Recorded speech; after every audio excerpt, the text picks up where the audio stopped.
பார்வதி தேவி சிவபெருமானின் மனைவி, முருகனின் தாய் என்று கூறுவார்கள். உண்மையில் பார்வதி தேவி கடவுளா என்றால் இல்லை.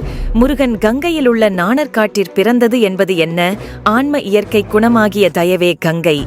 முருகனுக்கு கார்த்திகை அறிவை பால் கொடுத்த தென்பதென்ன? விவேக விளக்கன் தோன்றுங்கால். பெண்பாலின் குணமாகிய சமண என்னும் சக்தியின் விளக்கத்தால் இன்பமாகிய அமுதகிரணம் அறிவுக்கு ஊட்டுவதே பால் கொடுத்தல். சிவபெருமான் பார்வதி அம்மையிடத்தில் குழந்தையை கொடுக்க, பார்வதி அம்மை குழந்தை ஆறையும் ஒன்றாய்ச் சேர்த்து கையால் தடவ, முகம் ஆறும் ஒன்றி வேறாயும் உடல் ஒன்றாயும் கால் இரண்டாயும் ஆனதென்ன?